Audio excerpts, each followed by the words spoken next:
নমস্কার, এসপি নিউজে স্বাগত। চলে যাব আজকে একটি অন্যরকম গল্প নিয়ে। মেদিনীপুরের গর্ব, লেখিকা রোশেনারা খান। মেদিনীপুরের লেখক ও শিল্পী মহলে এমন মানুষ খুব কমই আছেন যিনি লেখিকা রোশেনারা খানের নাম শোনেননি।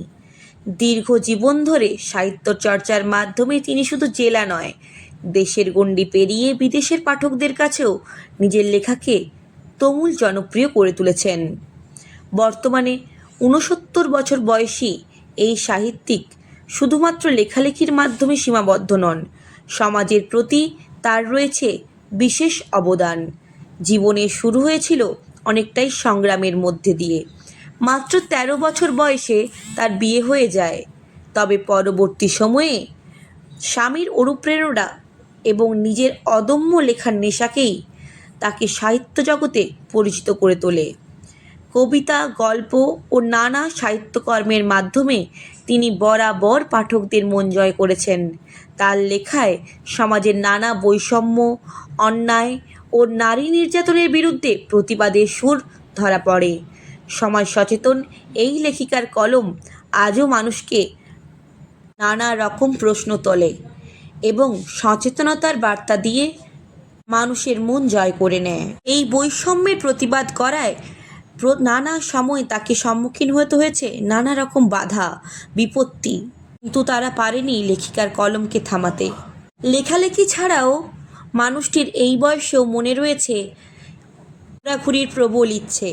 নানা দেশ ভ্রমণ করেন এবং তার অভিজ্ঞতা তুলে ধরেন তার কলমে। কি অসামান্য কারুকার্য ফুটে ওঠে তার হাতে। আমাদের এক্সক্লুসিভ ইন্টারভিউতে তিনি যেই শাড়িটি পরিধান করেছেন তা তার নিজের হাতের তৈরি। শুনে নেওয়া যাক রোশেনারা খানের অভিজ্ঞতা ও ছোট থেকে বড় হয়ে ওঠার সেই গল্প। নমস্কার, আমার নাম রোশেনারা খান।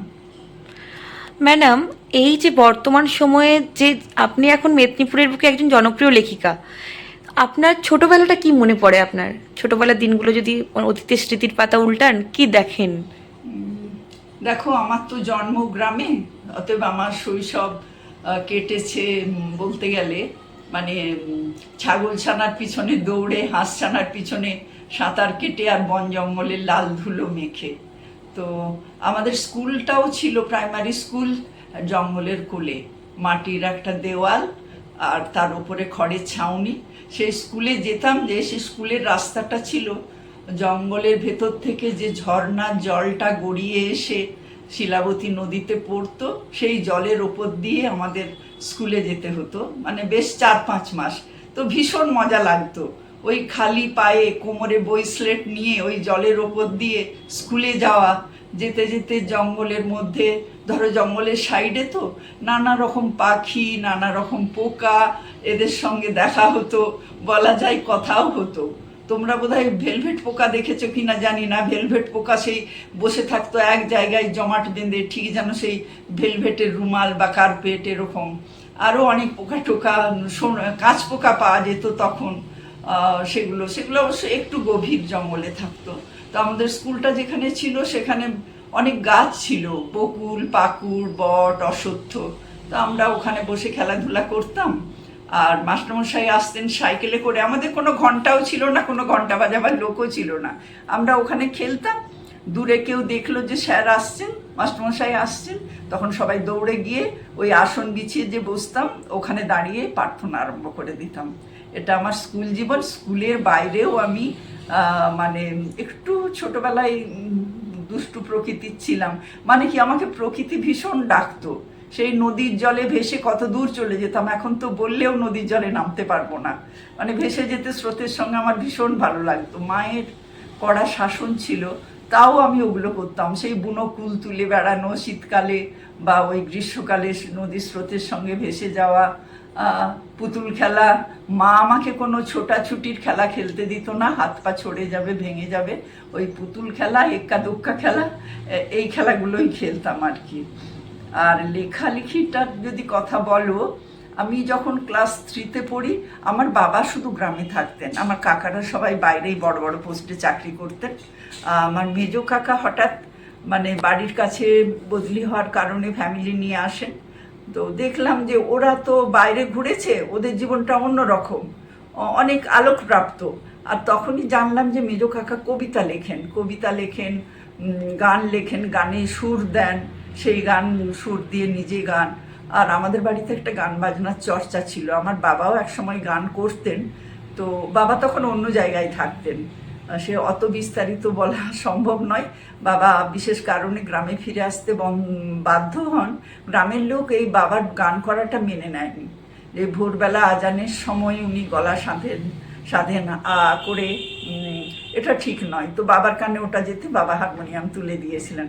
তো ওই কাকা আসার পর দেখতাম কাকার বড় মেয়ে শোভাদি গান করতো, হারমোনিয়াম বাজিয়ে রবীন্দ্রসঙ্গীত। আমার ভীষণ ইচ্ছে যেত, জানো তো, কিন্তু আমার তো হবে না শেখা। তারপরে সাইকেল শেখারও ইচ্ছে ছিল, সেটাও দাদারা সাইকেলে চোট লেগে যাবে, মা বললো হাত পা ভাঙবে, হলো না। তখন আমি রাগে ভাবলাম মেজো কাকার মতো কবিই হব, আমি কবিতা লিখবো। তো চেষ্টা করলাম, তখন ওই ক্লাস 3-4 পড়ি, কিছুতেই ছন্দ মিলল না। তো তারপরে যখন ক্লাস 8 পড়ি, প্রথম ছন্দ মিলিয়ে কবিতা লিখলাম, স্কুল ম্যাগাজিনে দিলাম। কিন্তু ক্লাস 9 আমার বিয়ে হয়ে গেল 13 বছর বয়সে। আমার কৈশোরে আমার মানে কি বলবো, ফুরিয়ে গেল শৈশব আর কৈশোরের অর্ধেক সময়ে আমার ওই কালটা ফুরিয়ে গেল। মানে একটা স্টেপ আমাকে এগিয়ে যেতে হলো। আমরা তো জানি বিয়ে হয়ে যাওয়া মানে মেয়েদের তখনকার যুগে ঘরবন্দি হয়ে যাওয়া, ওই সংসারে হেসেল ঠেলা ছাড়া আর কোনো কাজ ছিল না, আর বাচ্চা মানুষ। সেই জায়গা থেকে আপনি সেই সময় থেকে দাঁড়িয়ে লেখালেখির চর্চাটা, মানে আপনাকে কে সাহায্য করেছিল এই ব্যাপারে? না, নিশ্চয়ই কারো সাহায্য ছাড়া তো আজকে এই জায়গায় এসে পৌঁছানো যায় না।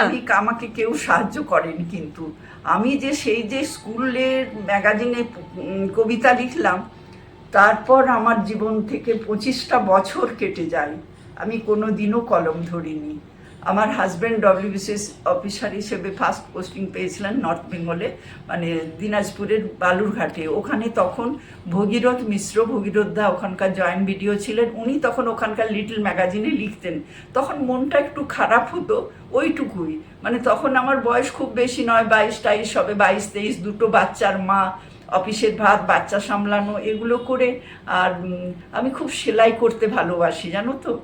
তো ওখানে ওই উল বোনা এই সমস্ত নিয়ে থাকতাম, লেখার কথা আর ভাবা হয়ে ওঠেনি। 25 বছর পরে এই মেদিনীপুর শহরে এসে কোনো একটা ঘটনাকে কেন্দ্র করে একটি পত্রিকা প্রকাশিত হয় ঈদ উপলক্ষে। তখন মানে সবার কাছ থেকে লেখা চাওয়া হয়। আমার মেয়ে বলে আমি তো পারি না, মা পারে, মানে ওদের ওই মুখে মুখে ছড়া বানিয়ে বলতাম। তো সেটাই শুরু হলো আর কি। দেখলাম কবিতা সবাই খুব প্রশংসা করেছে। পরের বছর একটা মানে গদ্য লেখা দিলাম, সেটাও সবাই খুব প্রশংসা করেছে। তো শুভেনির আর ওরা প্রকাশ করলো না, কিন্তু আমার মাথায় তখন লেখার ভূত সাওয়ার হয়ে গেল। আমি কবিতা লেখা শুরু করলাম, দিয়ে পাঠাতেও শুরু করলাম। তখন আনন্দবাজারে, জানো তো, লিটল ম্যাগাজিনের বিজ্ঞাপন দিত। আমার ছেলে একদিন নিয়ে এসে বলছে, মা তুমি কোথায় লিখবে, জায়গা পাচ্ছ না, এই দেখো কত বিজ্ঞাপন দিয়েছে। তো আমি 2-3 জায়গায় লেখা পাঠালাম কবিতা। তো তারা ওই সদস্য চাঁদা হিসেবে যখন টাকা চাইলো, তখন আমি একটাতেই পাঠালাম, আরগুলো পাঠালাম না। আমি তো তখন ওই টাকা দিয়ে লেখা জিনিসটা আমার পছন্দ ছিল না।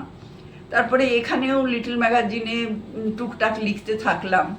এবং আমি সেই সঙ্গে আমি যে আমার এই নিজের 13 বছর বয়সে বিয়ে হয়ে যাওয়া, এবং সেটা তুমি যেটা বলছো যে বিয়ের পর কিছু হয় না, এটা তো মুসলিম সমাজে আরও বেশি কঠোর।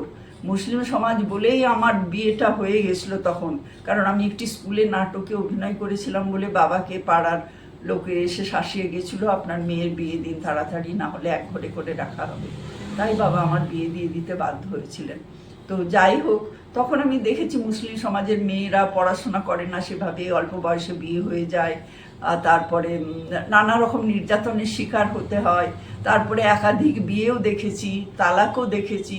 পরে যখন আমি ম্যাচিওর হয়েছি তখন বুঝেছি এই জিনিসগুলো, যে আইনের দিক থেকে ব্যক্তিগত আইন আলাদা মুসলিমদের, সেই কারণে আমাদের অধিকার এবং অন্যান্য সংখ্যাগরিষ্ঠ সম্প্রদায়ের মহিলাদের অধিকারের মধ্যে অনেক পার্থক্য।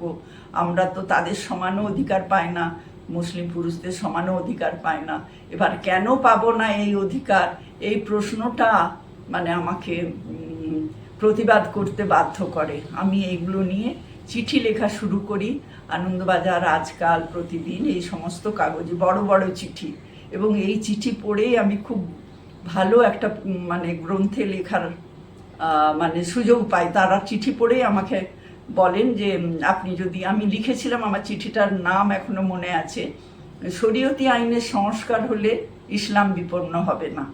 তো আমাকে তারা বললেন যে আপনি এটার উপর একটা প্রবন্ধ দিন। ন্যাশনাল বুক এজেন্সি থেকে একটি গ্রন্থ প্রকাশ হচ্ছে, বিভিন্ন দেশের মুসলিমরা লিখছেন মুসলিম সমাজ সম্বন্ধে। তো ওইভাবে আমি পেয়ে গেলাম সুযোগ। তারপর ছোট ছোট আর্টিকেল লিখতাম, লিখতে লিখতে মানে গদ্য কবিতা লেখা থেকে প্রায় সরে এসেছি আমি। আর আমি এই বিষয়গুলো নিয়েই খুব বেশি লিখতাম, মেয়েদের বিষয়গুলো নিয়ে, শুধু মুসলিম মেয়েদের নয়, মেয়েদের বিষয় নিয়ে। 17 সালে 2017-তে না 2001 সাল থেকে আমি টিভিতে প্রোগ্রাম করতে শুরু করি।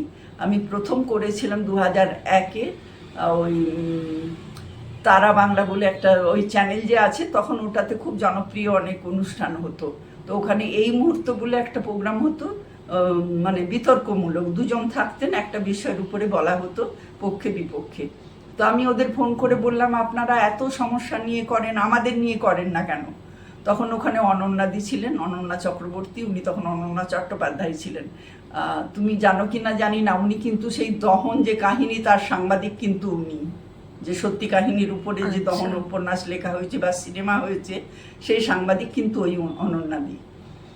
তো ওনাকে বলতে উনি বললেন যে আপনাদের সমস্যাগুলো জানি না, এখন যেমন সবাই জানে তালাক, হালালা নিকাত বা বহুবিবাহ, এই সমস্ত ব্যাপারগুলো, দেনমোহর, এগুলো সবাই এখন জানে, এগুলো এখন প্রচুর আলোচিত বিষয়, অনেক চ্যানেল, অনেক সংবাদ মাধ্যম এগুলো নিয়ে হয়। কিন্তু তখন এটা হয়নি মুসলিম মেয়েদের বা সমস্যা নিয়ে, কোথাও আমি দেখিনি।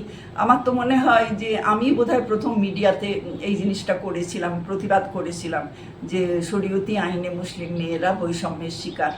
তো আমি কতগুলো চিঠি পাঠিয়েছিলাম জেরক্স করে, আর কিছু লিখে পাঠিয়েছিলাম। তো ওনারা আমাকেই চান, কিন্তু আমার বিপক্ষে বসার জন্য কোনো মোল্লা মৌলবি রাজি হননি।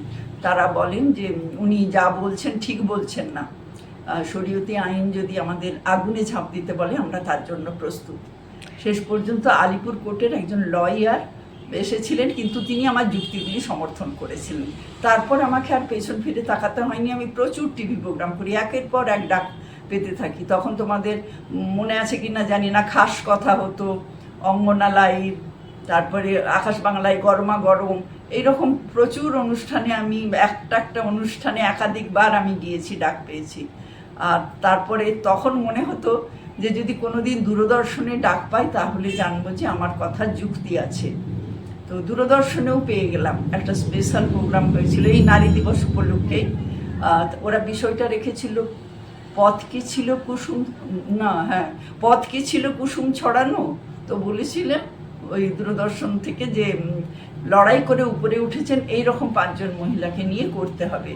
আমি তখন অলরেডি অনেক প্রোগ্রাম করেছি, শর্মিষ্ঠা গোস্বামী চট্টোপাধ্যায়ের সঙ্গে আমার খুব ভালো তখন চেনা জানা। ও আমাকে একদিন ফোন করে, আমি কলকাতাতেই ছিলাম, আমার তারা বাংলাতে লাইভ প্রোগ্রাম ছিল সেদিন নারী দিবসে দুপুরবেলা। তো ও আমাকে ফোন করে, সকালে ফোন করে বলছে দিদি আপনি কোথায়? আমি বললাম আমি তো কলকাতায়। বলছে যাক বাঁচালেন। উনি কেন? না আমাকে কাল রাত্রে দূরদর্শন থেকে এরকম বলেছে, তো আমার ভাসতেই আপনার কথা মনে হয়েছে। তো আমার দুপুরবেলা আমি গেলাম তারাতে ওই একই বিষয়ের ওপরে বলতে। সেখানে আমার সঙ্গে ছিলেন ডলি বসু, আর সঞ্চালনায় ছিলেন অপরাজিতা আর্ঢ। ওটা দুপুরে লাইভ করে এলাম। রাত্রে এবারে উনি মানে শর্মিষ্ঠা আমার মতো সবাইকে পায়নি, তবে যারা এসেছিল মনে আছে, পৌলমী ঘটক, তারপরে ওই প্রতিদিনে কাজ করতেন, আমি ভুলে যাচ্ছি কি নাম ওই দিদির, একজন এসেছিলেন, আর সঞ্চিতা কুশারি বলে একজন গ্রুমিং করে, আর বৈশাখী মার্জিত অভিনেত্রী, ও এসেছিল। তো ওটা হলো, প্রোগ্রামটা হওয়ার শেষে তখন মানে স্টেশন ডিরেক্টর ছিলেন পঙ্কজ সাহা, উনি বেরিয়ে এসে আমাকে বলেন আপনি তো খুব ভালো বলেন, আপনাকে আবার ডাকলে আসবেন? তো আমি বললাম আমি তো মেদিনীপুরে থাকি, আমার পক্ষে কি সব সময় সম্ভব হবে? তো যাই হোক, তারপরে আমি দূরদর্শনে সব থেকে বেশি প্রোগ্রাম করেছি মেয়েদের বিভিন্ন অনুষ্ঠানে। আচ্ছা, আপনি যে এই যে মুসলিম সমাজের নারীদের কথাগুলো তুলে ধরেন। তো স্বাভাবিকভাবেই সমাজের যারা মৌলমী আছে বা সমাজে যারা উঁচু স্তরের মানুষ, যারা নারীদেরকে আজ পর্যন্ত ডমিনেট করে গেছে, তারা কি কোনো রিয়াকশন দিয়েছে? উঁচু স্তরের মানুষ আমি তাদের বলবো না, তাদের হচ্ছে তুমি বলতে পারো ধর্মীয় ধর্মগুরু বা ওই ধরনের কিছু। হ্যাঁ, তারা কি কখনো তারা মানে বলেছে, আপনাকে থ্রেট দেওয়া? থ্রেট দিয়েছে আমাকে, কখনো চিঠি পাঠিয়ে, কখনো ফোনে, ল্যান্ড ফোন ছিল তো তখন, অনেকেই বলেছে যে আগুন নিয়ে খেলছেন আপনি, এটা ঠিক করছেন না, এরকম অনেকে বলেছেন। কিন্তু আমি ভয় পাইনি যে কি হবে, আমাকে তো কাউকে না কাউকে তো এগিয়ে আসতেই হবে। তারপরে আমি ধীরে ধীরে আমার অনেকের সঙ্গেই পরিচয় হয়, অনেক বড় বড় মানুষের সঙ্গেই পরিচয় হয়। আমি লেখার ক্ষেত্রেও 2017 সালে ওই যে বললাম প্রোগ্রাম করতে গিয়ে অঞ্জনের সঙ্গে আমার পরিচয় হয়েছিল। অঞ্জন বন্দ্যোপাধ্যায়, ও তো মারা গেছে কোভিড হয়ে। তো ও একদিন আমাকে ফোন করে বলে, রোশনারাদি, আর আমি এখন আনন্দবাজার অনলাইনের সম্পাদক, আপনি জানেন? আমি বললাম হ্যাঁ আমি শুনেছি। তো আমাকে বললো যে দিদি আপনি একটা লেখা দিন না, নারী দিবস উপলক্ষে, একটি মেয়ে খুব লড়াই করে ওপরে উঠেছে, যদি মেয়েটি মুসলিম হয় আরও ভালো হয়। তো আমি একটি মেয়েকে নিয়ে লিখেছিলাম, এক দিন মজুরের মেয়ে, সে মেডিকেলে চান্স পেয়েছিল। তো সেই লেখাটা বোধহয় 4 মার্চ ওরা দিয়েছিল অনলাইনে, আর বাংলাদেশে তারপরের দিন 9 থেকে 10টি কাগজে সেটা পুনঃপ্রকাশিত হয়েছিল লেখাটা, মানে এত টাচিং। এবার সেই লেখাটা পড়ে ক্যানবেরার এক অধ্যাপক, তিনি ওর কলেজে যোগাযোগ করার পরে ওর সঙ্গে যোগাযোগ, ওর থেকে আমার নাম্বার নিয়ে আমার সঙ্গে যোগাযোগ করে বলেন, আপনার স্টোরি আমার হৃদয় ছুঁয়ে গেছে, আমি ওর পড়াশোনার সমস্ত দায়িত্ব নিচ্ছি। করে সেই ভদ্রলোক বলেন, আমি এখন 50,000 টাকা পাঠাচ্ছি, পরে আমি আরও পাঠাবো, আপনি শুধু দেখবেন ও খাওয়া দাওয়া পড়াশোনা ঠিকমতো যেন করে, বিয়েটা না করে। তো মেয়েটি MBBS এর পর বিয়ে করে নেয়। আমি ওকে খুব বকি যে তুই কেন করলি, তোকে তো বারণ করা হয়েছিল। তো আমার সঙ্গে 2 বছর কোনো যোগাযোগ রাখেনি। 2 বছর পরে একদিন ফোন করেছে, ম্যাডাম আপনি তো বলেছিলেন আমার আর পড়াশোনা হবে না, আমি কিন্তু নেট পিজিতে খুব ভালো র্যাঙ্ক করেছি, আমি মেডিসিন নিয়ে পড়বো। আমার সেদিন যে কি আনন্দ হয়েছিল তোমাকে কি বলবো।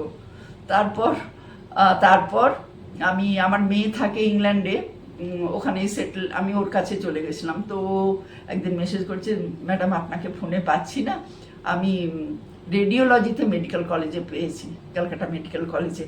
তো আমার জামাইও ডাক্তার, বললো এর থেকে ভালো কিছু হয় না। তুমি ভাবো, তোমাকে আমি ওর ছবি দেখাবো, সেই সময় যেদিন ওই আলামিন মিশনে পড়া মেয়ে, তো আমি ওখান থেকেই ওর খোঁজ পেয়েছিলাম, মেদিনীপুরে যে ব্রাঞ্চ আছে, ওর বাবাকে নিয়ে ও ওখানেই এসেছিল, ওর সঙ্গে কথা বলেছিলাম ওখানেই। তো সেই ছবি আর আজকের মাস্কুরা খাতুন, সে মানে আকাশ পাতাল তফাৎ। এইরকম শুধু মাস্কুরা বলে নয়, বেলা সিট বলেও একটি মেয়ে, তাকেও আমি ওইভাবেই, সেও মানে সুযোগ পেয়েছে, অনাথ আশ্রমে বড় হয়েছে, এখানকার হোমে। এখন সে GNM পাশ করার পর চাকরি করে। মানে আমি তার জন্য বিশেষ কিছু করিনি, তবে তার সাপোর্টে ছিলাম যখন যেটুকু পেরেছি। তো এই মেয়েগুলো খুব কষ্ট করে জীবনে প্রতিষ্ঠিত হয়েছে, জানো, তখন নিজের কষ্টগুলো তুচ্ছ মনে হয়। ও একদিন ওকে আমি বলছি আমার বাড়িতে আসার জন্য, ও এখানেই পড়তো আর কি, নার্সিং পড়তো। তো বললো আমি আমার মামা বাড়ি এসেছি, কালকে ফিরবো। পরের দিন যখন ও আমার বাড়িতে এসছে, আমি ভাবলাম যাক, মেয়েটা হোমে বড় হলেও একটা মামা বাড়ি আছে। তো আমি বললাম, তো বেশ তো মজা রে, তোর তো বেশ মামা বাড়ি আছে একটা। তখন না ওর কাঁদছে, চোখ দিয়ে টপ টপ করে জল পড়ছে। বলছে মামা বাড়ি যাই আমি মজুর খাটতে, ছুটি থাকলে 3-4 দিন ওখানে মজুর খেটে হাত খরচের জন্য পয়সা নিয়ে আসি, আর মামাদেরকে যে কদিন খাই তার টাকাটা দিয়ে আসি। এইরকম বহু মেয়ে, এক মা তার বাড়ি ছেড়ে দিয়েছিল পড়ার জন্য, বাবা বিয়ে ঠিক করেছিল, কিন্তু কি পরিহাস নিয়তির দেখো, সেই মেয়েটিকে নিয়ে বাবা মা এখানে ওখানে মানে হোঁচট খেতে খেতে সেই মেয়েটি গ্র্যাজুয়েশন কমপ্লিট করে বিএডও করে।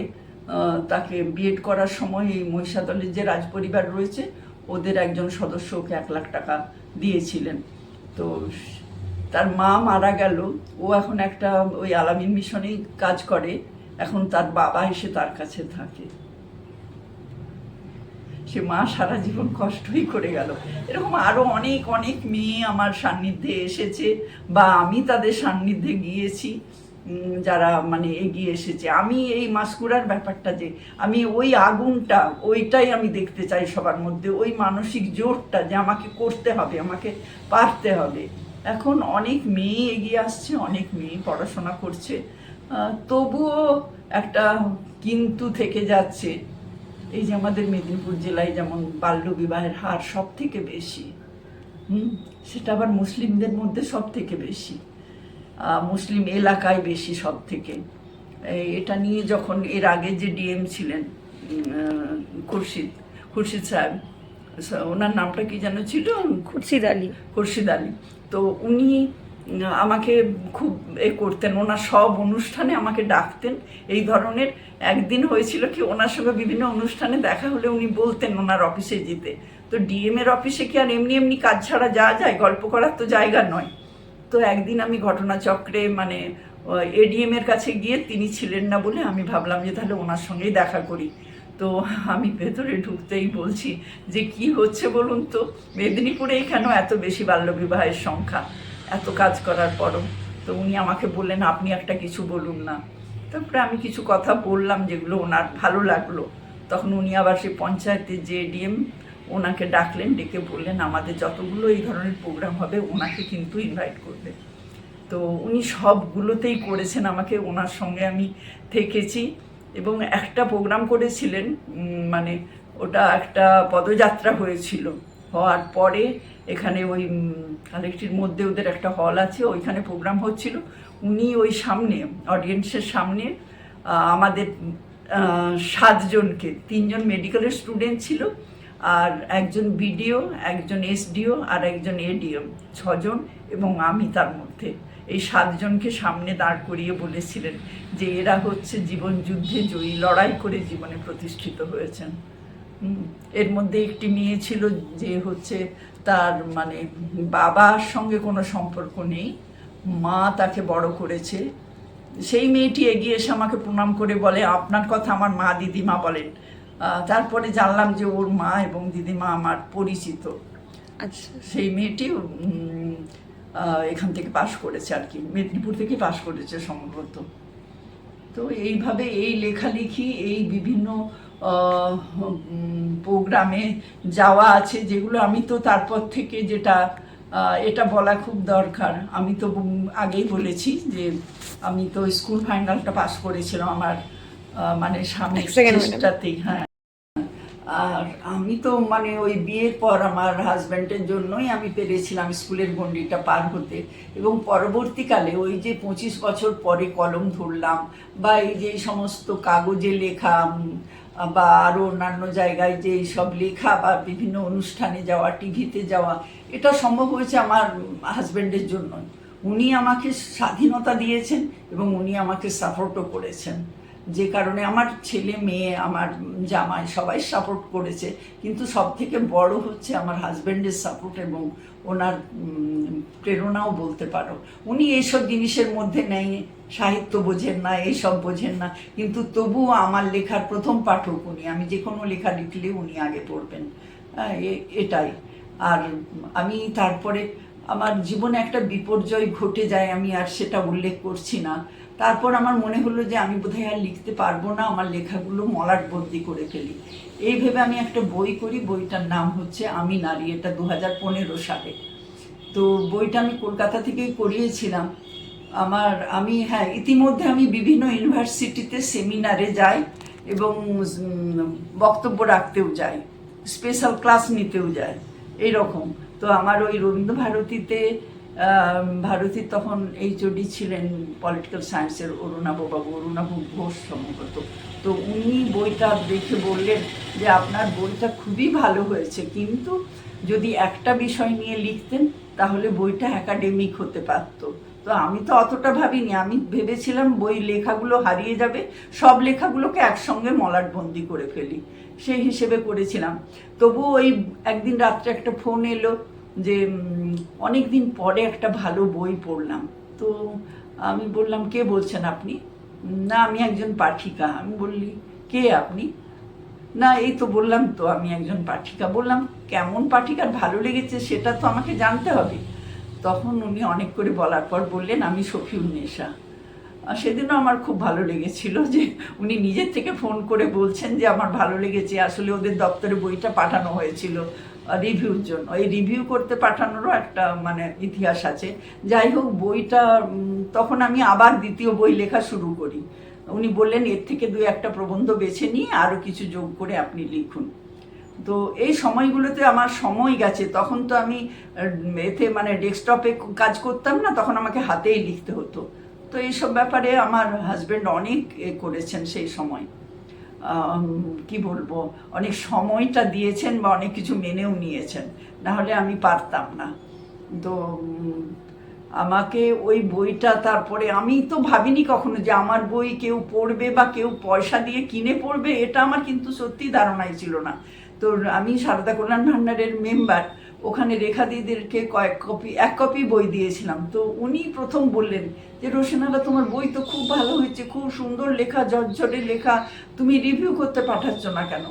তারপরে এই যে উইমেন্স কলেজের হিস্ট্রির যে এইচওডি ছিলেন রিনাদি ওই একই কথা বললেন, রীনা ঘোষ।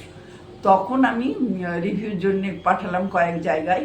পাঠানোর পরে ওইখানে হলো সাপ্তাহিক বর্তমানে শফিউন্নেসা, আজকাল একজন অধ্যাপিকা করেছিলেন আফরোজা খাতুন, তারপরে গণশক্তিতে আমি পাঠাইনি, ওটা অন্য একজনকে পড়তে দিয়েছিলাম, সেই পাঠিয়ে দিয়েছিল। ওটা মালিনী ভট্টাচার্য, মালিনীদি করেছিলেন রিভিউ গণশক্তিতে। তারপরে এই সময়েও হয়েছিল, আনন্দবাজারে পাঠানো হয়নি। এবার পরবর্তী বইটা যখন করলাম সেটার নাম দিলাম বাঙালি মুসলিম সমাজ ও নারী। তখন কিন্তু মানে আমার হাজব্যান্ড খুব অসুস্থ, আমার হাজব্যান্ডের 2টো কিডনি নষ্ট হয়ে গেছিলো। তো তখন আমার মানে খুব কঠিন একটা সময়ের মধ্যে আমাকে যেতে হয়েছে। অসুস্থ স্বামী, তার সেবা করা, বাড়ির সমস্ত কিছু দেখাশোনা করা, তারপরে লেখা, তারপরেও বিভিন্ন অনুষ্ঠানে, বিশেষ করে দূরদর্শনের প্রোগ্রাম হলে আমি ছাড়তে চাইতাম না, কষ্ট হলেও যেতাম। আরও অন্যান্য এই কলেজ, ইউনিভার্সিটি, স্কুল এইগুলোতে তখন মানে আমি বিভিন্ন জায়গা থেকে ডাক পেতে লাগলাম। স্কুল, কলেজ, এই মেদিনীপুর শহরের মনে হয় না কোনো মেয়েদের স্কুল বাকি আছে যে আমি যাইনি। আশেপাশের কলেজগুলো সবই প্রায় গিয়েছি। তো এইগুলোর জন্য তো সময় যেত, ওনার শরীর খারাপ, ওনার কাছে কাউকে রেখে আমাকে যেতে হতো। এই জিনিসগুলো তো উনি কনসিডার করেছিলেন। তো ওই বইটা, তারপরে হ্যাঁ, ওই দ্বিতীয় বইটা যখন করলাম ওর নাম দিলাম, ওগুলো নতুনই প্রবন্ধ দিলাম, বাঙালি মুসলিম সমাজ ও নারী। এই বইটা আমার হওয়ার পরে বইমেলাতে বের করা গেল না, ওটা পয়লা বৈশাখ প্রকাশিত হয়েছিল। বইটা খুব বিক্রিও হলো এবং বেশ জনপ্রিয় হলো বলতে পারো। এবং আমার 2টো বই কিন্তু বাংলাদেশে ওরা প্রিন্ট করে বিক্রি করেছে, এমনিও করেছে, আবার রকমারি, আবার প্রিন্ট করেও বিক্রি করেছে ওরা এই 2টি বই। আমি সেটা গুগল সার্চ করে জেনেছি। তো ওই বইটার করার পর আমি বিভিন্ন পেপারে যে আর্টিকেল লেখা শুরু করলাম, আনন্দবাজার থেকে শুরু, তারপরে আজকাল, এই সময়, একদিন যখন প্রথম শুরু করে তখন আমার একটা কলাম ছিল, সেটা প্রতি শুক্রবার প্রকাশিত হতো একদিন। তারপরে আর একটা কি যেন, বেশ প্রতিদিনেও লিখেছি, প্রতিদিন। এই সমস্ত পেপারে যে সমস্ত আর্টিকেলগুলো লিখতাম বা প্রবন্ধ যে বিভিন্ন জায়গায় লিখেছি, বাংলাদেশ থেকে, বাংলাদেশে লিখতাম, ভারতীয় হাইকমিশন থেকে একটা ভারত বিচিত্রা বলে পত্রিকা প্রকাশিত হয়, ওখানে বেশ কিছু প্রবন্ধ লিখেছিলাম। ওইগুলো সব নিয়ে আমি আর একটা প্রবন্ধ সংকলন করি। সেই বইটা কিন্তু যিনি করেছিলেন তিনি নিজে থেকেই করতে চেয়েছিলেন। বইটা খুব একটা মানে পায়নি, মানে প্রচার পায়নি। তারপরে আমার গত বছর বইমেলায় একটা বই প্রকাশিত হয়েছে, ওই সমস্ত এগুলো সংকলন, আর্টিকেল এবং প্রবন্ধ, ওটার নাম হচ্ছে উন্মিলিত কলাম। আর 2022 সালে হঠাৎই আমি মানে বিদ্যাসাগর ইউনিভার্সিটি থেকে চিঠি পাই যে আমি বিদ্যাসাগর পুরস্কারের জন্য মনোনীত হয়েছি। মানে ওটাও আমার কাছে বিষয় একবারে আশ্চর্যের ব্যাপার যে আমার লেখায় ওনারা পড়েন, এত উপরের মানুষ আমার লেখা পড়েন, এইরকম মানে আমার কোনো ধারণা ছিল না আর কি ওইসব সম্বন্ধে। তো দেখলাম, গেলাম, পুরস্কার নিলাম, বললাম আমার কথা।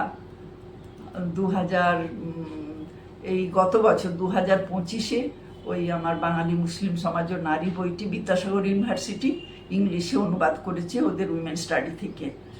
আর এটাও আমার একটা পাওনা, বড় পাওনা। এটাও এশিয়া ছাড়িয়ে এশিয়ার বাইরে ওই বই ইউনিভার্সিটি লাইব্রেরির জন্য মানে কিনেছে।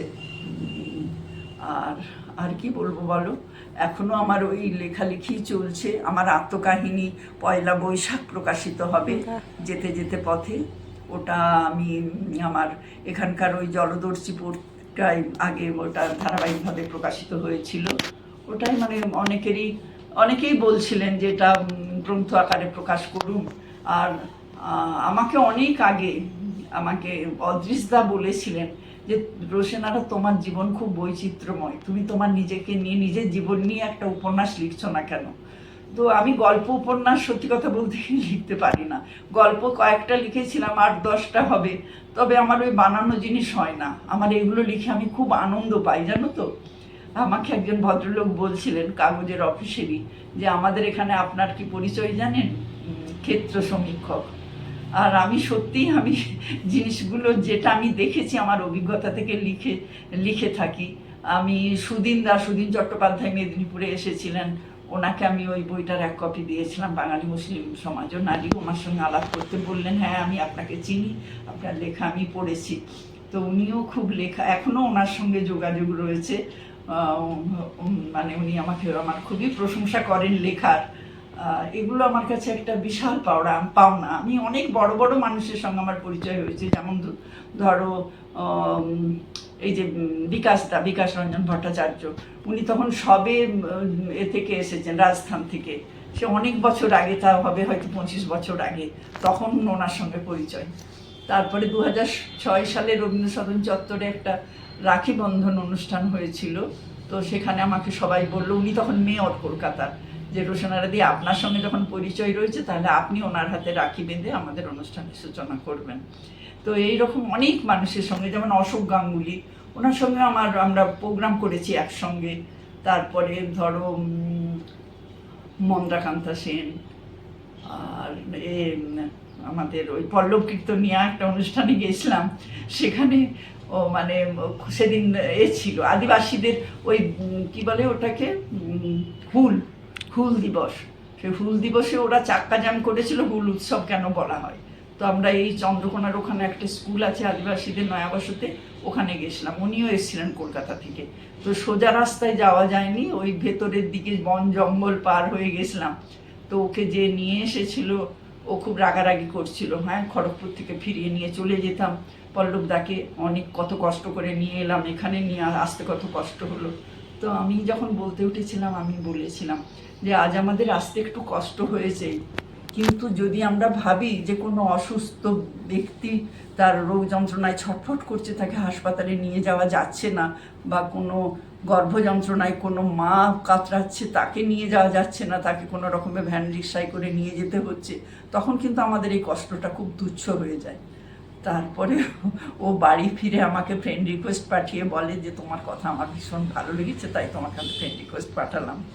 এরকম বহু মানুষের সঙ্গে আমার এই যে মীরাদি, তারপরে এই যে অনিতা অগ্নিহোত্রী, বা কতজনের আর নাম, সুমিতাদি, এইসব মানুষদের আমি স্নেহ ভালোবাসা পেয়েছি, এইসব বড় বড় মানুষদের।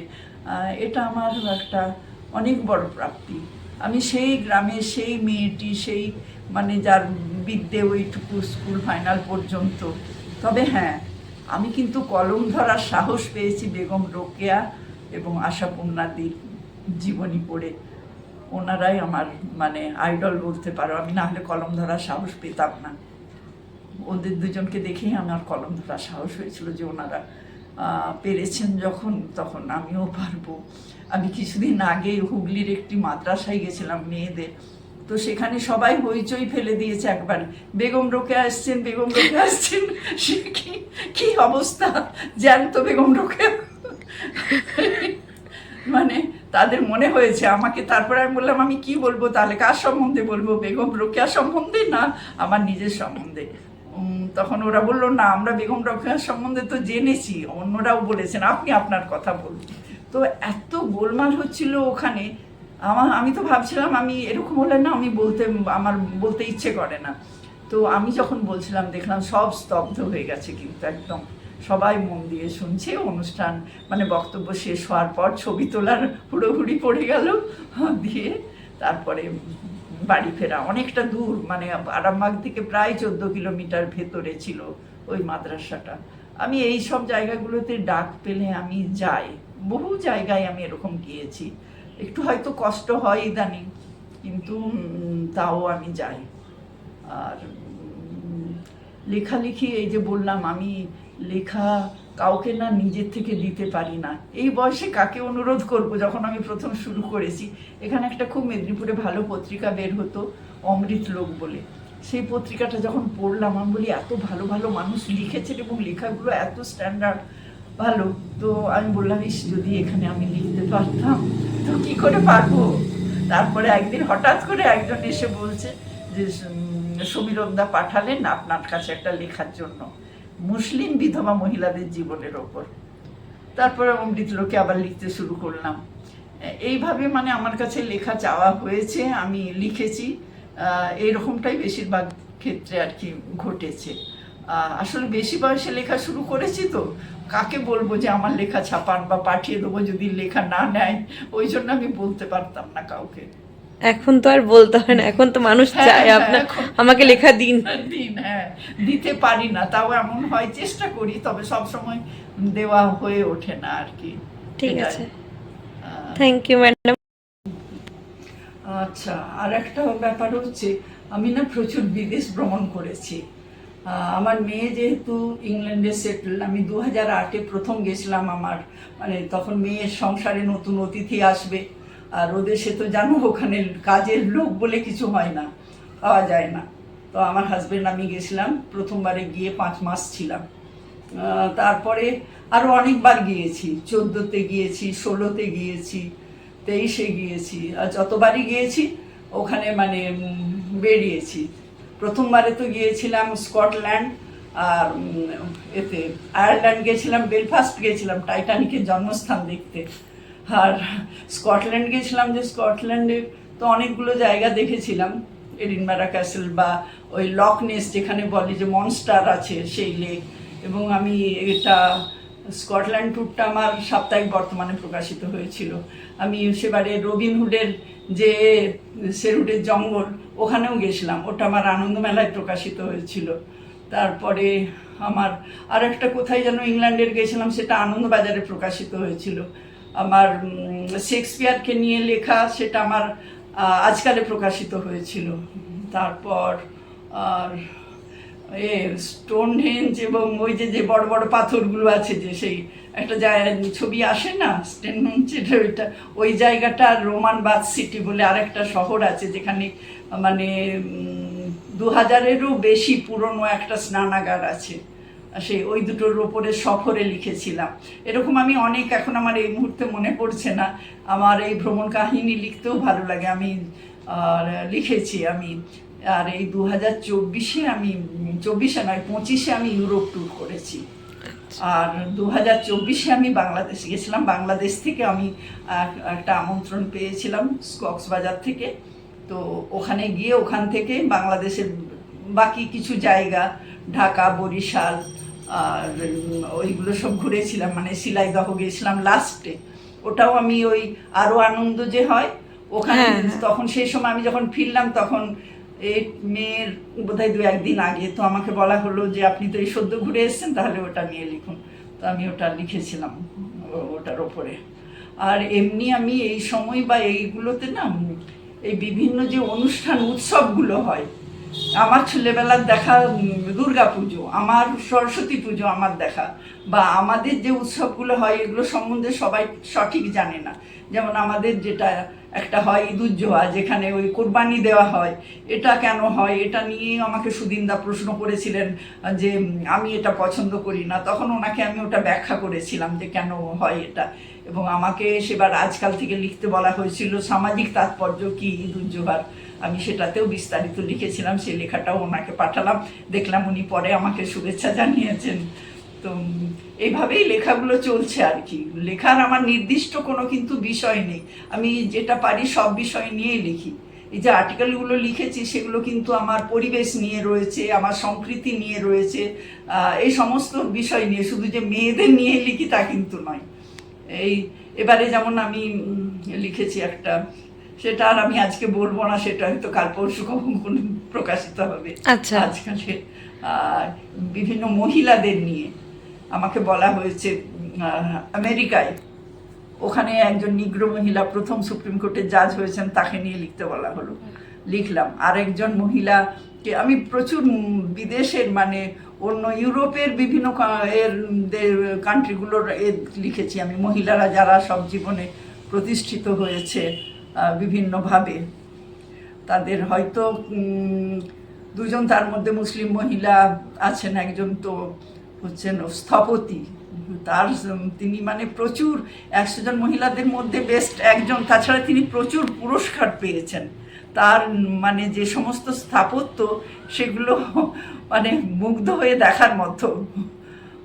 তো ওটা নিয়ে আমি লিখেছি, ওনাকে নিয়ে আমি এগুলো লিখেছি কিভাবে জানো তো, আমি ওই ইউরোপে ওখানে গিয়েছি ইংল্যান্ডে, সেই সময় আমি ওইগুলো জেনেছি, লিখেছি। বা ইংল্যান্ড, ওখানে আমার বিলেতবাসের যে অভিজ্ঞতা, আমি প্রথমবারে দেখেছি একরকম, দ্বিতীয়বারে আবার আরও গভীরভাবে জেনেছি, সেই জানাগুলো কিন্তু অন্যরকম। সেখানেও দেখেছি যে অনাথ আশ্রমের শিশুরা কিভাবে কষ্ট করে বড় হয়, তারা কোথা থেকে আসে, তাদের পরবর্তী জীবন কি হয়, ঠিক আমাদের এখানে থেকে কোনো বিশেষ পার্থক্য নেই।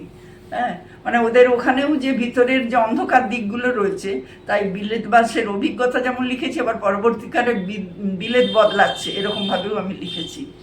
তো এই আর কি, গৃহবধূর ডায়েরি হিসেবেও লিখেছি বিলেত ভ্রমণের কাহিনী বিভিন্ন, এটা বোধহয় অমৃতলোকে লিখেছিলাম। এই এই আর কি। থ্যাংক